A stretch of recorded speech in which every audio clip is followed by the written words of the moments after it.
yeah, our presenter tonight is Jeffrey MacLeod. He's a longtime member and former president of the Warren Astronomical Society and a NASA Solar System ambassador.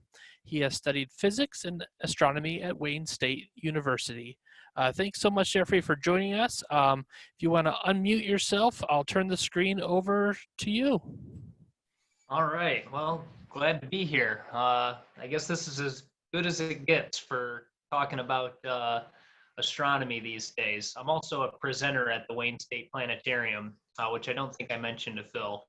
So the presenting hasn't happened in a couple of months, so it's good to get back out there. So what I want to give you guys is just a lot of good practical understanding of various types of telescopes. If you're looking to get into astronomy, the most commonly asked question that we get at the Astronomy Club is, I want to buy a telescope. What should I look for? How much should I spend? These kind of questions. So I've brought out all of my, well, not all of my telescopes, but most of my telescopes. And I'm going to go through them one by one. They all have their advantages and disadvantages. And so there's no one telescope that is the perfect scope, but there might be one that's perfect for you. So the first thing we always recommend if you're looking to get into astronomy is get yourself a pair of binoculars. This is a rather nice set. I bought this used for around 60 bucks, or a little bit more than 100 new. You certainly don't have to get anything this big, but there is a lot that you can do with just a set of binoculars. There's virtually no setup time. They're good for other things other than astronomy, which is nice. When you buy a telescope, it's pretty much only good for looking at objects at night. And so this, you can go birding, you can go to the beach, you can do a bunch of other stuff with this, so the investment isn't quite as limited. There's also wonderful books out there that you can get just for binoculars. And I know amateur astronomers that have been doing this for decades, and they still use binoculars on a regular basis because they enjoy the view that you can get through binoculars. So a lot of times a telescope will have a fairly narrow, what we call field of view. And so there are larger objects out there, like the Andromeda Galaxy. If you could see the entire galaxy with your unaided eye, it would be the size of about 4 full moons next to each other. So it's a huge object in the sky. And so when you look at it with a telescope, you're really only seeing the core of that galaxy. The rest of it is very diffuse, very hard to see. The best view I've ever gotten of the Andromeda Galaxy is with this pair of binoculars. Because of the larger field of view, you can actually fit the whole thing. And if you go up to some dark skies, you can actually get a very good view with something like this. These are pretty big, bulky, so if I'm doing any kind of real observing, I put this on a tripod. But they're not half bad to use without, you can just cup your hands. And this pair of binoculars, I believe this is a 15 by 70. And what that means when you're looking at different binoculars, there's 2 numbers with an X, 10x 50, 20x 90. That first number is the magnification. So these magnify something 15 times. And the 70 is the size of the lens in millimeters. So that is a 70 millimeter lens, pretty big. Most binoculars are not quite so large. But in fact, just about any pair of binoculars that you spend more than 50 bucks on will be better than the telescope that Galileo used to discover dozens of things in the night sky. So craters on the moon, the moons of Jupiter, these are things that you can actually see with a pair of 10x binoculars. The rings of Saturn, not quite. You'll see that if you put it on a tripod, you can see that Saturn isn't quite round. Galileo said that Saturn had ears, and it wasn't until telescopes got a little bit more sophisticated that they learned that there was actually rings there. But it took me a while to actually get into binoculars. I bought several telescopes before I bought these, and they really are a good way to get yourself into astronomy without spending hundreds of dollars. It's worth the investment, $100. Get a good, decent pair of binoculars. You can entertain yourself for quite a while.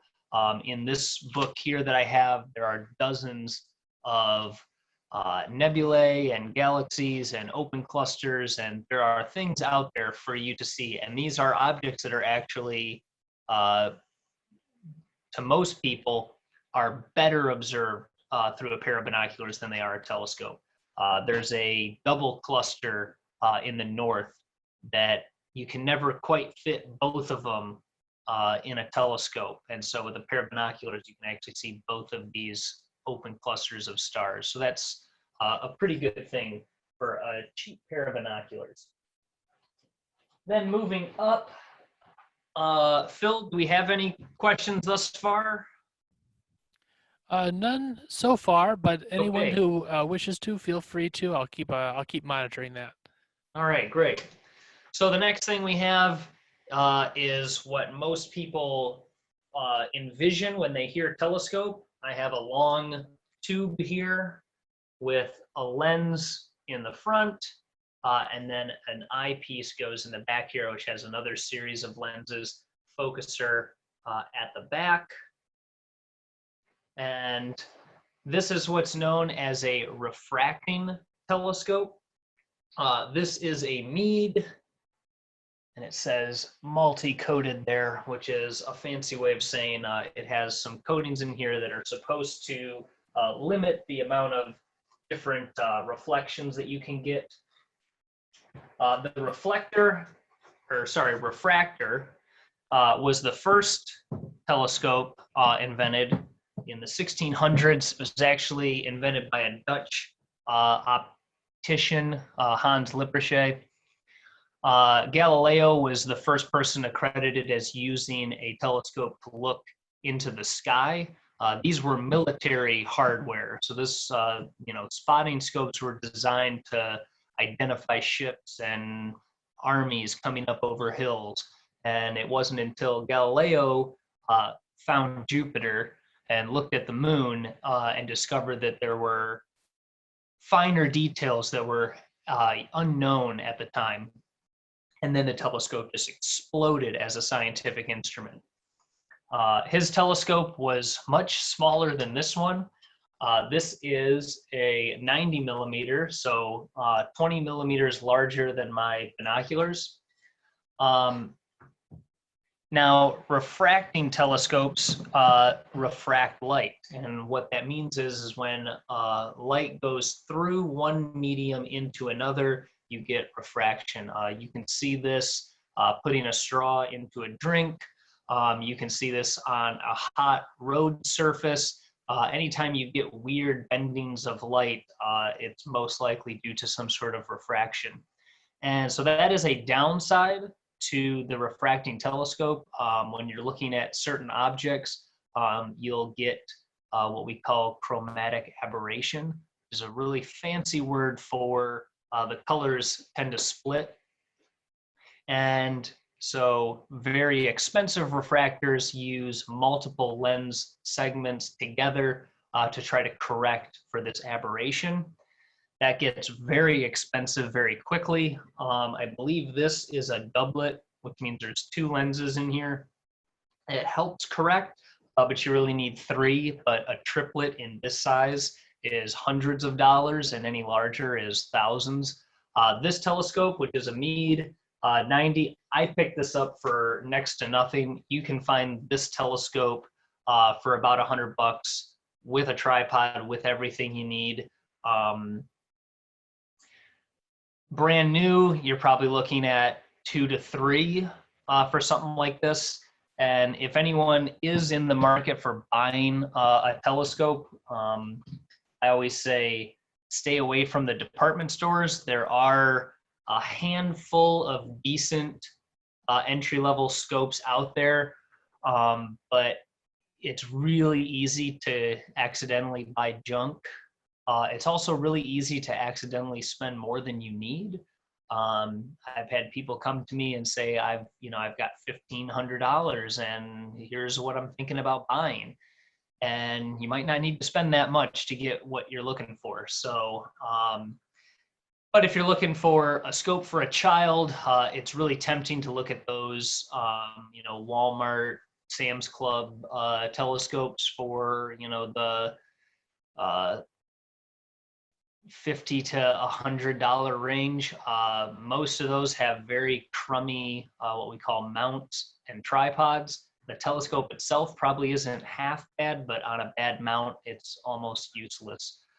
So there's a couple of brands that have been around forever and are pretty trustworthy. One is Meade, that this scope is. Another one is Celestron, which I don't currently have, but these binoculars are Celestron. And the third would be Orion. Anything from them in their entry category is going to be fine. If you're looking to get a scope for, a preteen, teenager, those are great. If you're an adult and you're looking to get into the hobby, they have great medium range telescopes from a few hundred to over 1,000. And if you're looking for something very sophisticated and you have the money, then you can start looking at some other brands and really, looking at getting something very particular. But Orion, Celestron, and Meade, 3 great manufacturers for entry-level to mid-level telescopes, in my opinion. So that covers. Got a question? Yeah. Are those the same? Would those same three brands also make the binoculars? Someone was curious to know recommended brands of those high-end binoculars you were showing us. I believe they do. I'm not sure about Orion. I don't believe they do, but it wouldn't surprise me. They're all, in the market for the beginner. But Celestron definitely has the most products for the beginner to mid-range. I know dozens of people that have these are called the Skymaster Pro. There's a couple of different levels of this pair of binoculars. I think there's 3 different levels that they have with different coatings and different things. One's even larger, one's smaller. I think this is the middle one. Celestron really does these very well. And so, like I said, I know dozens of people that have not this particular one, but a Celestron pair of binoculars. There's other out there, but I'm not really an expert on binoculars. It's not an observing that I do very often. But good optics is good optics. These ones are kind of made for the astronomer. But even if you just get a nice pair of birding binoculars, it's going to do great for astronomy. And do they make tripods for binoculars? They do. These actually come with an adapter. This little center cap here unthreads, and then you can screw in a mount that would attach to a standard camera tripod mount, and that's what I have.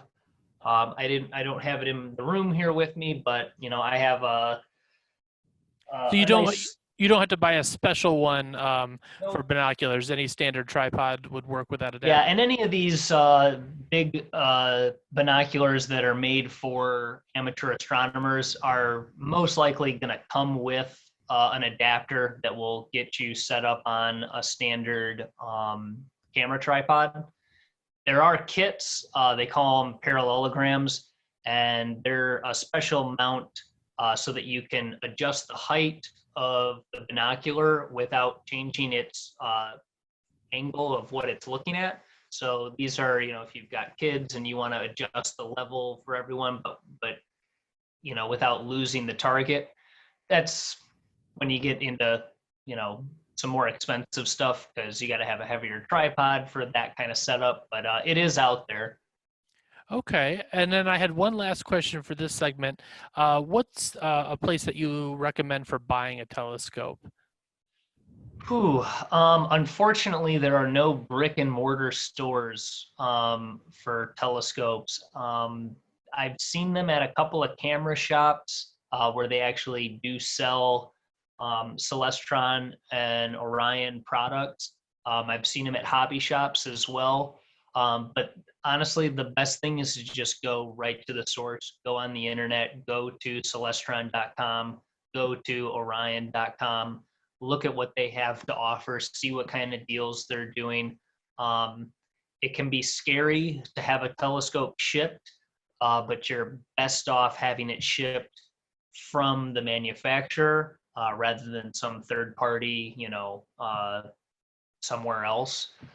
There are some good resources used. Almost every telescope I own, in fact, every telescope I've owned has been used. So you can also, if you get involved with the local astronomy club, you can find people who are getting rid of things. That also makes things a bit cheaper. Kind of nerve-wracking when you're new to the hobby to, invest in something that is not new. But I also recommend, not buying a telescope right away, finding your local astronomy club, go out on one of their observing nights, talk to people who have scopes like what you're looking for, talk to them about what they like, what they don't like. We always joke that your best telescope is the one that you use. So I have massive telescopes in my arsenal, but they're not my best one because I very rarely use them because there's so much work to put together. So, there's always a trade-off between getting a monster scope and having it so big that you can't even pick it up, and having something that you can put into the back seat of your car, set up quickly, do what you want to do, tear it down fast, and get back to, your home or whatever. I understand that's hard to do right now because all the natural observing has been shut down. Astronomy clubs are not meeting with the public right now.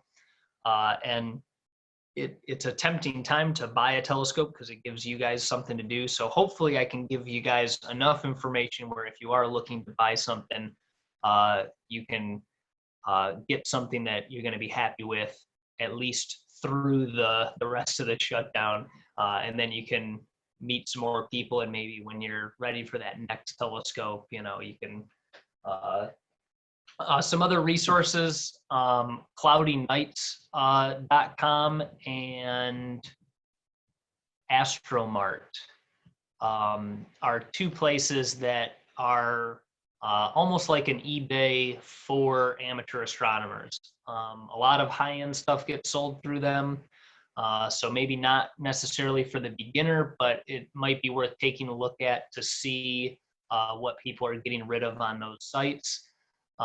Again, kind of scary to buy something used from a stranger online and have it shipped and everything. So I would say if you have a good understanding of what you're looking for, you've done your research, you know what you want. If you do find it on cloudy nights, you may be able to get a telescope for significantly less than you would pay brand new. And with telescopes, if they're good, they stay good for the most part. It takes quite a while before you have to worry about recoding any kind of mirrors or anything like that. But I have a telescope that I'm rebuilding right now, and it was made in the 70s, but it's good and it's going to be good. So, used doesn't mean bad, and old doesn't mean bad either. So I'm going to keep going here, and we're going to talk about our next type of telescope. This is a Skywatcher, which is a brand I didn't mention, but they are pretty good as well. So if you find something that you like from Skywatcher, I would also say you can trust it. This is my best telescope. It is not my biggest. It's not the most expensive, but it's the one I use the most. And so this is my favorite telescope for a couple of reasons. This is a different type of telescope than the last one. This is what's known as a reflector or a Newtonian. We call them newts because Sir Isaac Newton, one of the most famous physicists of all time, he actually developed this type of telescope. So I'm going to hold it back here so you can see the whole thing. This has no lenses, so there is no chromatic aberration, which is a huge plus in its favor. It uses a mirror in the back here. Mirrors are easier to manufacture than lenses, so you can get a much bigger scope for cheaper. So the refractor I showed you guys was a 90 millimeter, and for the same price, you can get a 130 millimeter, which is about a 5-inch in a reflector. So I also got this one used brand new, the full setup. You're looking at maybe 250 to 300. Show you guys the mirror. So light comes in the front, bounces off a parabolic mirror in the back here. That light then goes up to what we call the secondary mirror, this little circle that you can kind of see right there. That is another mirror that pushes the light out through the opening here. So we have our focuser on the side. We actually look at it through the top. And these are wonderful scopes. So most of the stuff that you're going to find are reflectors because they're simpler to manufacture. And for the most part, you want large aperture. So the size of this opening determines how much light that you can capture. And so the more light you can capture, the fainter of an object that you can see. And so the refractor that we looked at earlier are mostly used for planetary observations. So if you are a lunatic and you just want to look at the moon and the planets, go find yourself a refractor, get a nice one, and you will enjoy it. But if you want to look at the comet that's going by right now, you want to look at nebulae and galaxies and really faint, what we call deep sky objects.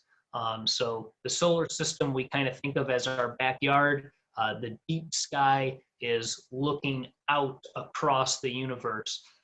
You need more photons, and so you get that through this larger aperture.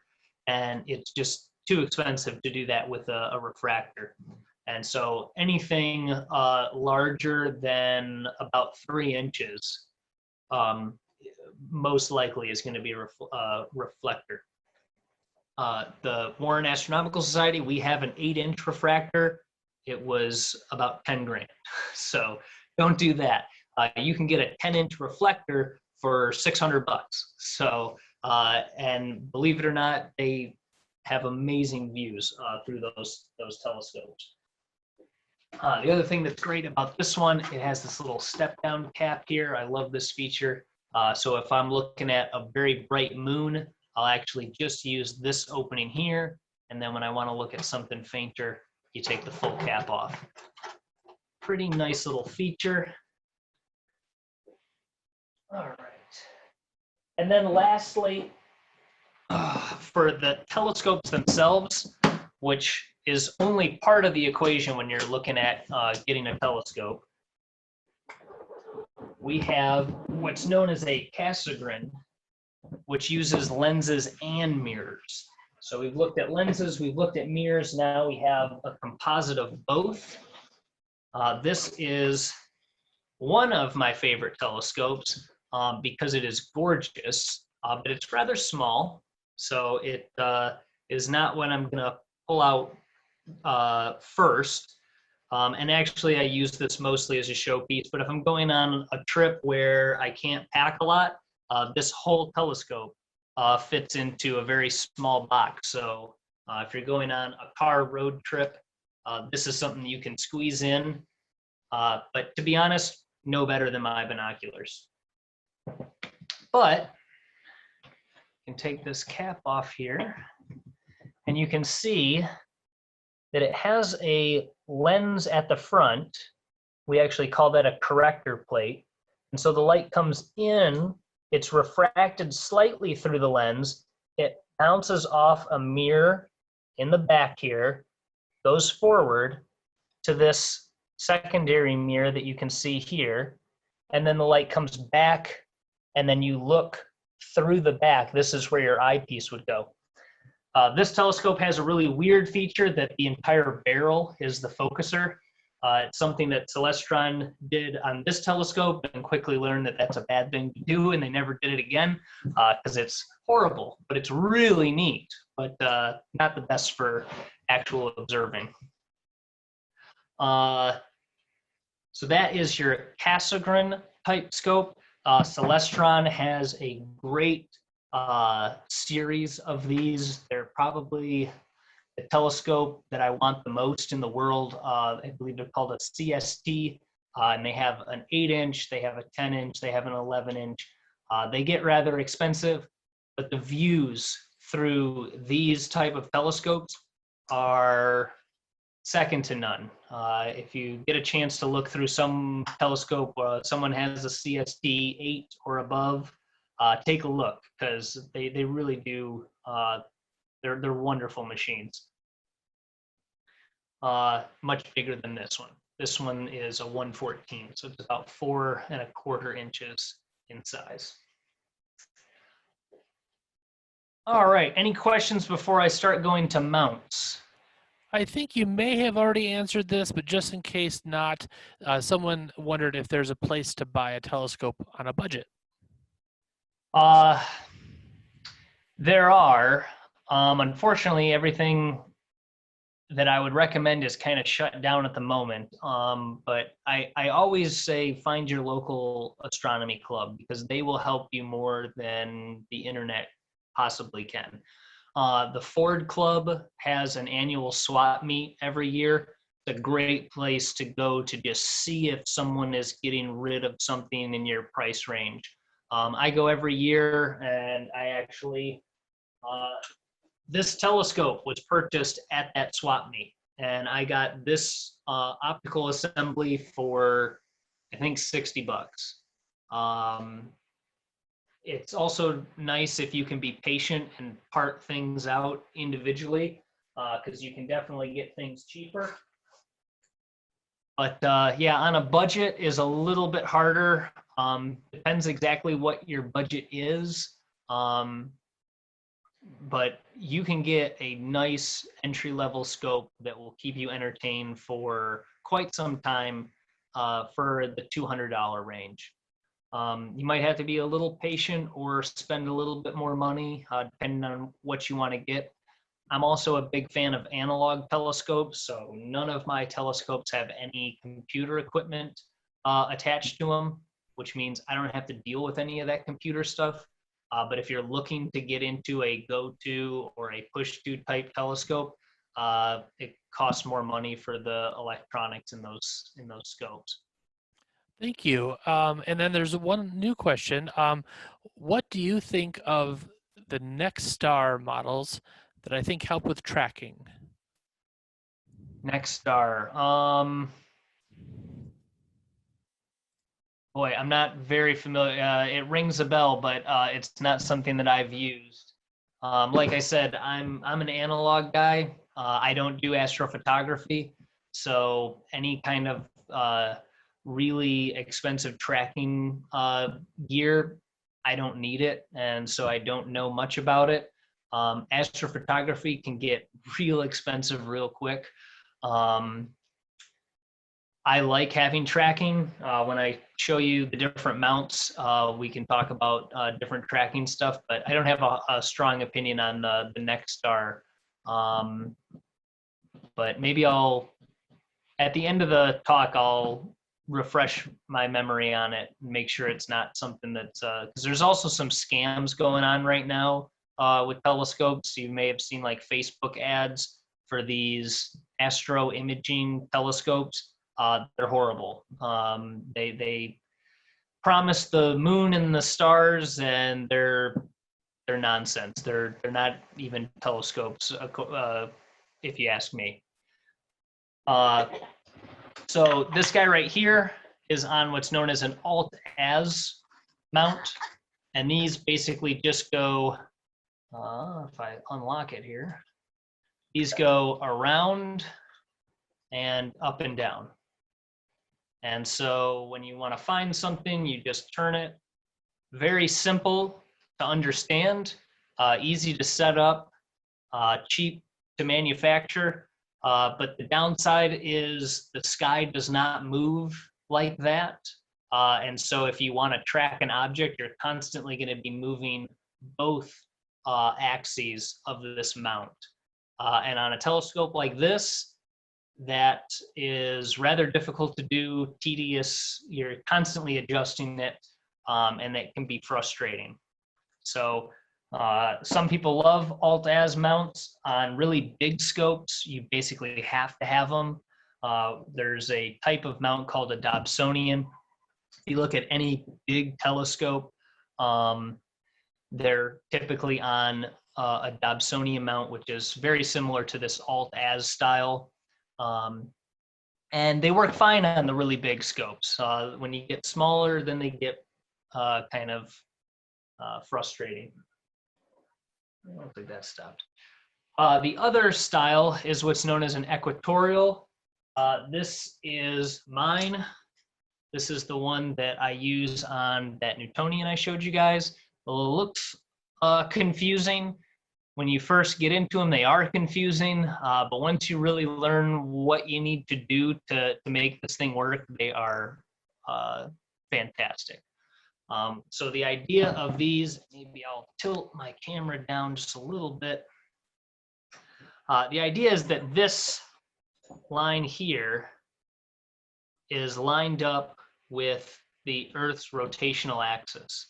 So if we were up at the pole, you would set this thing to vertical. If you were down at the equator, you would set it up horizontal. We here in Michigan are right at about 42.5 degrees, so that's where this one is set up. And so the nice thing about this is once you find your object, loosen up these guys. So the telescope is mounted in these rings. You point to an object, and then all you need to do to stay on that object is turn this one gear. And so I can find, say, Jupiter, and I can just turn this gear throughout the night, and I'm basically going to stay on Jupiter the whole time. Basically, as this thing turns, it is matching the rotation of the Earth and countering it. So it makes it a lot easier to track an object. They do make motor drives and stuff for these things. I've never found it necessary. I have to bounce around a lot. So because I'm not imaging something over the course of a night, I'm just looking at something for 15 minutes at a time. Those do great for me. And then lastly is the tripod itself. I don't have my tripod with me because my tripod's an old surveying tripod that I got cheap because they're very sturdy tripods. There are some astronomical tripods that are like that, but they're rather expensive. But we often say the rule of thumb is however much you want to spend on your telescope, that's how much you should spend on your mount and your tripod. And the way to think about this is imagine you have this telescope on your mount. This thing is, close to 3 feet long. If there's any wind, it's going to want to blow this thing around. And if the mount that this is attached to isn't sturdy, it's going to move. And when you try to look through this with a telescope that's moving, your image is going to be moving. And there are nights where it might be the clearest night you've ever seen, but if it's too windy, you're never going to see anything. Well, you won't see anything stationary. Your object will constantly be doing this in the telescope. And so having a good mount helps absorb those vibrations, helps keep the telescope rigid.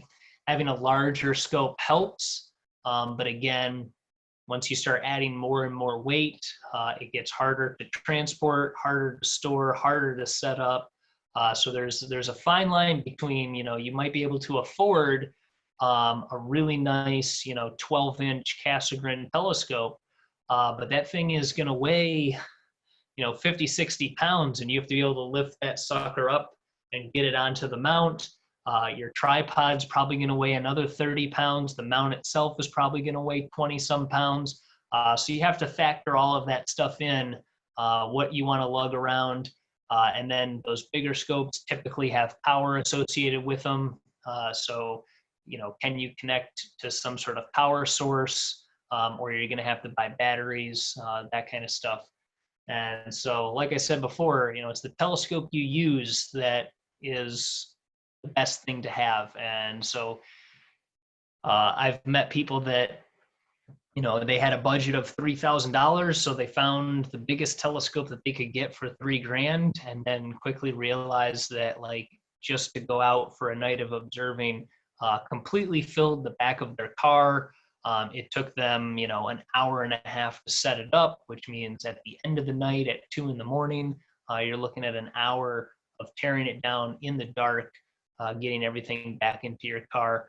And it can be exhausting. And so those people, maybe the next time they just bring a pair of binoculars because they don't want to deal with it. So having something that is manageable is a huge benefit. The other thing I would like to talk about is Finderscopes. So this is my astronomy box. This is what goes with me whenever I'm going out, and it has all of my eyepieces, which let's bring some of those out. We can talk about some eyepiece choices, laser pointer, filter, and there's my Finderscope. All right.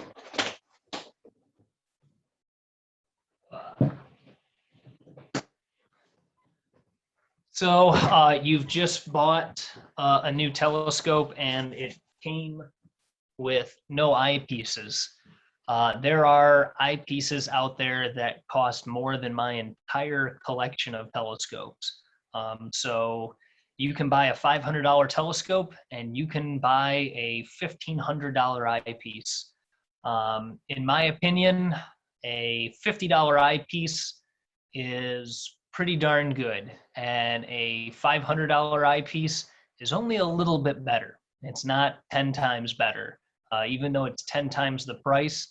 Unless you've got really good vision and you're living or using this scope under really good sky conditions, it's going to be hard to notice the benefit of those really expensive eyepieces.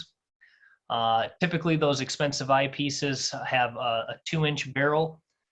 So referring to the size that the eyepiece actually goes into. All of my telescopes are 1.25 inches. This is kind of the standard size, but 2 inches is becoming more popular, but it's typically for larger telescopes. And there are eyepieces that weigh 10 pounds. And so a 10-pound eyepiece has to go into a rather large telescope. It's nicer just to have a range of medium eyepieces. So this is a great little eyepiece I use when I'm doing outreach.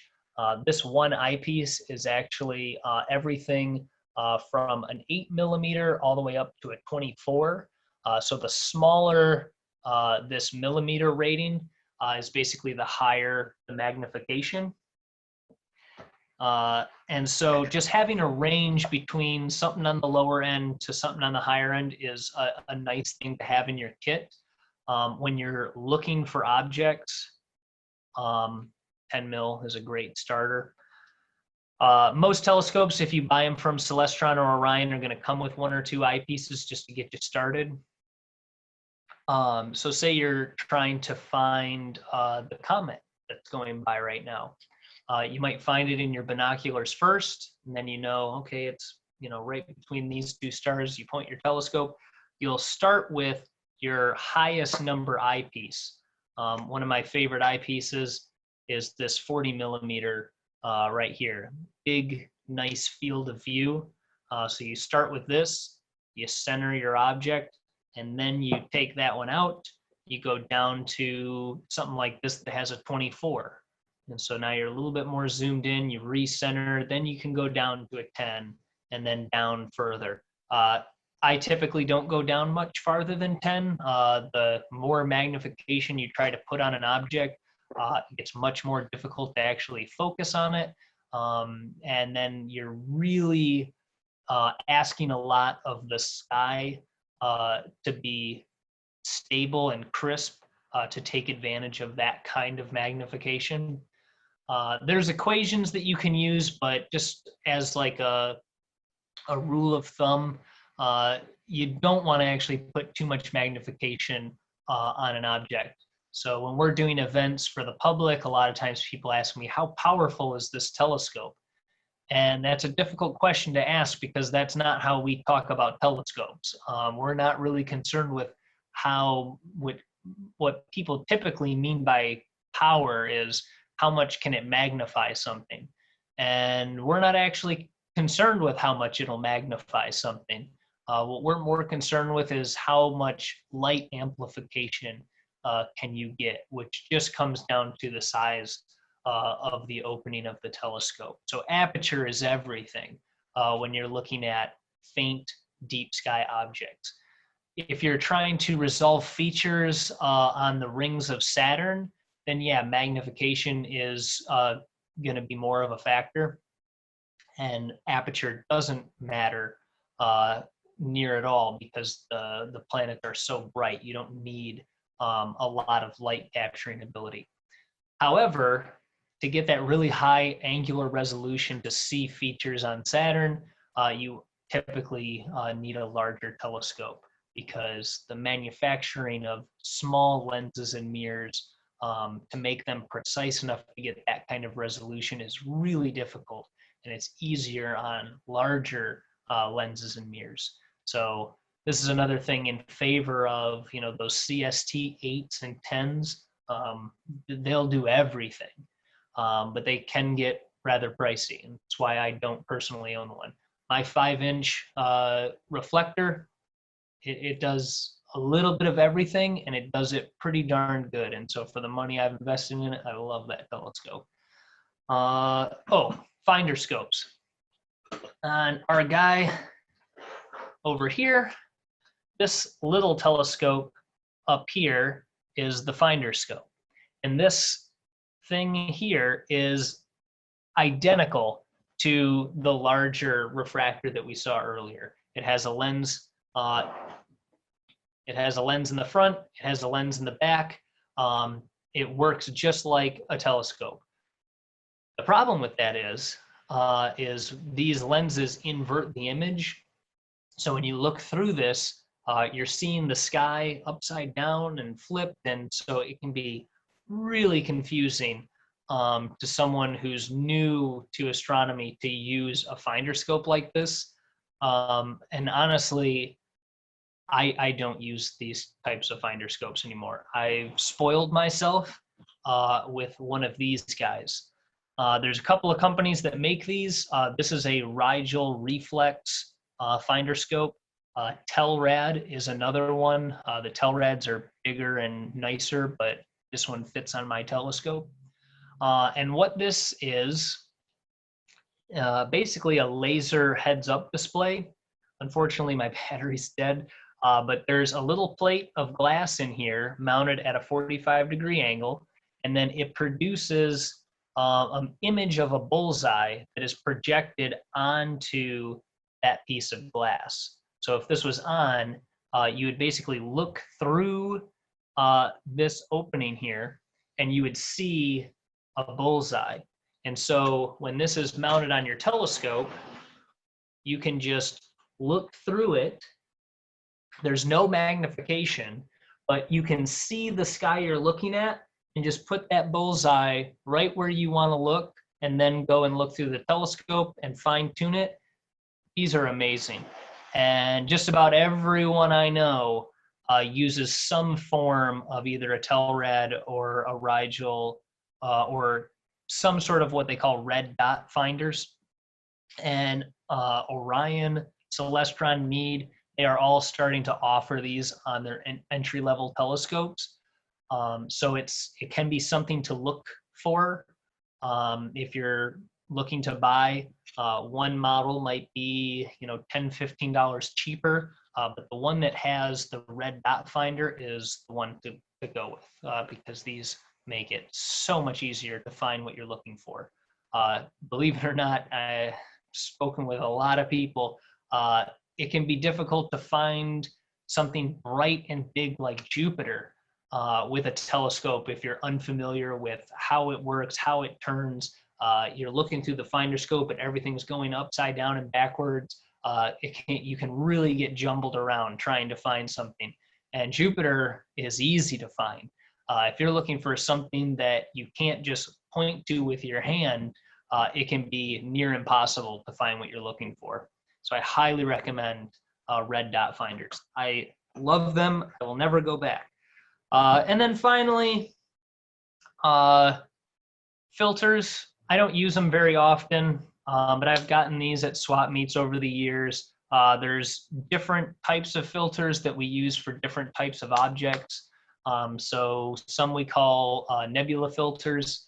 So if you're looking at something like the dumbbell or the ring nebula, you can basically you screw this filter onto the back of your eyepiece.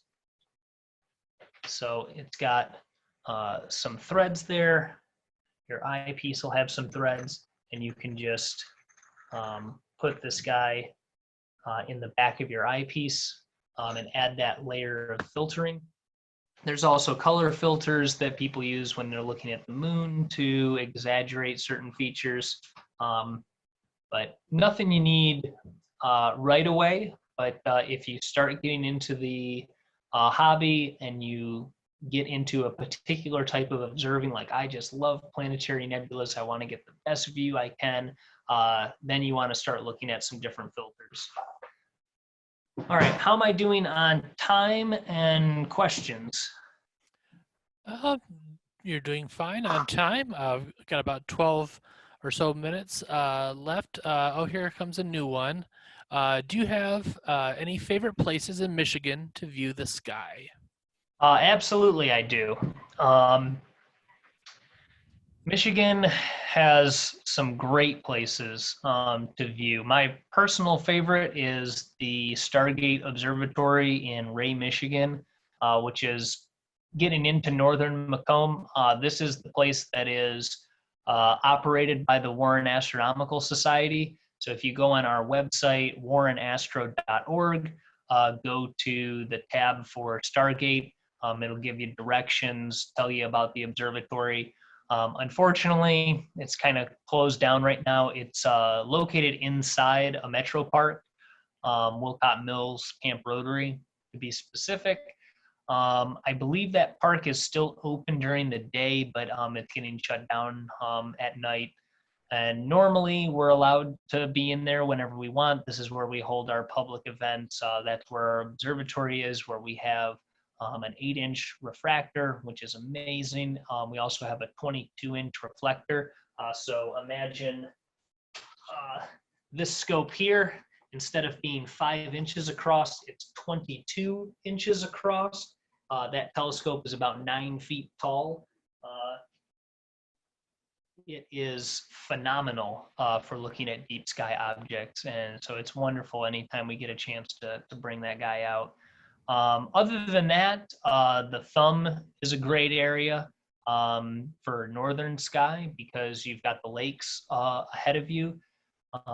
Believe it or not, because of the magnetic field of the Earth and where magnetic north comes out, Michigan is actually one of the best places for observing northern lights in the United States.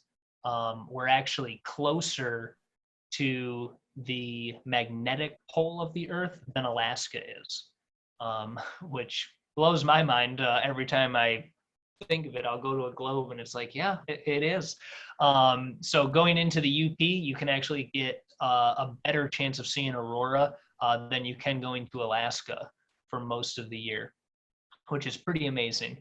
Some of the best viewing I've ever seen was on Lake Huron in Canada, but pretty much just as good, on the coast of Michigan. Anywhere you can get where you're looking out over the water, there's virtually no light pollution there, and that can really give you some good views. There's also the Dark Sky Park up near Traverse City. I haven't personally been, and I've heard mixed reviews about it. Some people rather disappointed when they get up there. They've had some issues with certain things, and I'd like to get out there to check it out for myself. But I was there last year, and it was pretty cool. I'm a dummy when it comes to astronomy, but the moon was out, so that kind of brightened the sky a bit. But we were still able to see quite a bit up there. I thought it was fun. Yeah, there's never a bad night. I mean, sometimes there is, but one of the things I've also said in the past is that the where you're observing is kind of half the equation. So if you have a monster telescope that's $12,000, you probably get great views through that thing. But if you're viewing down in Detroit, I can take my $100 telescope up north, and I'll get better views than your $12,000 telescope just because I'm at a better location. Well, speaking of that, Jeff, I kept reading about Comet Neowise, and I'm like, you know what? I'm just gonna. I don't have a telescope. I'm just gonna go out and look where they say to look. And at the time, I had read an article saying, "Oh, you've kind of followed the Big Dipper down a little bit." So I walked around the block, went to there's a schoolyard by my house, and of course, I couldn't see anything. But I live on the edge of Detroit, so of course, what would you recommend to our attendees if they wanted to see Comet Neowise? What would you recommend that they do? Well, I've only seen it once, and I saw it with my binoculars because I didn't want to set up a telescope. I just wanted to go out onto my back porch and see if I could see it. As far as I know, it never quite got to naked eye object. If you knew where to look and you were in dark skies, you may have been able to pinpoint it without any instruments, but it wouldn't be a phenomenal comet. And even with a pair of binoculars or a telescope, I wouldn't say it blew me away, but it was definitely there, and it was very obvious. It had nice color to it. Many objects, or I would say all of the objects except for maybe one out there in the night sky, are monochromatic. You don't really see any color in them. If you look at stars, you can see colors, but all the nebulae and galaxies are basically white.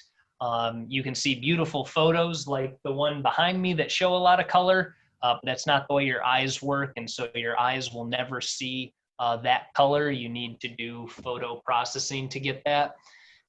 But comets, you can get a lot of color off of, and it had tremendous color to it, which is awesome to see. So how did you know where to look? I went online and I just looked up, where to look, or I looked up a chart. It can be a little bit better than just looking. If you ask, how do I find it on Google? Your location and the time, the week that you're looking, it is a moving object. So if you get a location from last week, it's going to have moved several, maybe a degree or so, which you could probably still find it if you just kind of scan around. If you know what to look for. When I see a green object in the sky, I know I found the comet. Whereas if you're, new to the hobby, you might not have that kind of discerning characteristics, and so you might pass right over it because you're expecting something that looks like the photos you've seen, and it does not look like the photos you've seen. Those photos are amazing, but you need a really big comet to actually see something in the sky like that. Well, that makes me feel better. Yeah, no, it's right at the threshold of being like a real, comet for the public, like Hale-Bopp or something from decades ago. They promised us a millennial comet with ice on, and Neowise is better, but still not a showstopper like Hale-Bopp was. But yeah, you could still find it. You don't need a wonderful telescope. Just a pair of binoculars should be more than enough. It'll actually be easier to scan the sky to find it. And like you said, yeah, find the Big Dipper. It's kind of down and to the left. And as we go further on, it's gonna drift more to the left. But it's kind of in a weird spot from our location here in Michigan. Let me pull up. I'm gonna screen share Stellarium with you guys. Let's see here. And yeah, there is a question I think you're in the process of answering. For a beginner, what is the best direction to start with for viewing? I'm going to presume they're talking about the comet, so I'll let you answer. Okay. Are you seeing my screen here? Yeah, absolutely. Okay. So here's the Big Dipper. Neowise is down here in the murk, which basically means this is a bad time because you need almost perfect northern horizons to see it. But this is at 2 in the morning. So the problem with Michigan, let me go back in time. And unfortunately, I can't pull up the actual location in this program. But you want to go out after sunset, just basically once it's dark. Go out, but don't wait too long because from our vantage point, the comet is actually in the process of setting after sunset. So let's just say it's this star right here. I actually think it's somewhere right in this area right now. When I saw it, it was right between these two stars. So I think it's probably drifted somewhere into here right about now. And you'll see this is at 10 o'clock at night. But if we fast forward, you wait too long, it's going to get real low and you're not going to be able to see it. And then you could wait until just, whoops, clicking on things. Just before sunrise, it will rise again. So if you're, up at 5 in the morning, you could probably also try to take a look at it then. But yeah, even now, I guess it's the sun is rising by the time it would be rising. So your only chance to see it is basically right after sunset. As soon as it's dark, go out and try to take a look. But now we've got a moon that's getting bigger and bigger, so that full moon is going to start to obscure it. And then, a month from now, it probably won't be much to look at, unfortunately. As far as the direction, for the comet, you want to be looking north-northwest. But let me go back here. We got a nice dark sky. For normal viewing, when you go out at night, start in the south. Jupiter and Saturn out there right now. Basically, most of the planets are going to be, they rise in the east, they go into the south, and then they set in the west. And so right now, well, this is rather early in the morning. Let's go back a little bit. Let's go to like midnight. Well, that's UT. But right here, you got Mars, Saturn, Jupiter, and the moon up tonight that are all fantastic things to look at with a pair of binoculars. And speaking of which, I have a question about a binocular that just came up. When you use binoculars, do you use them mostly handheld or on a tripod? They say they weren't sure if you were if using them handheld would be too shaky. So it depends if you're comfortable with binoculars and you're good at using them, have at it. I'm not very good. For whatever reason, it's really hard for me to actually get both my eyes to engage with the binoculars and create one image. I'm usually just closing one eye because it's such a struggle. And even then, that's a pretty heavy pair of binoculars. It's really hard to keep them stable. So I'll either lean up against a car or something that I can really rest the binoculars on and just kind of fine tune the angle with my hands and then just kind of lean into them.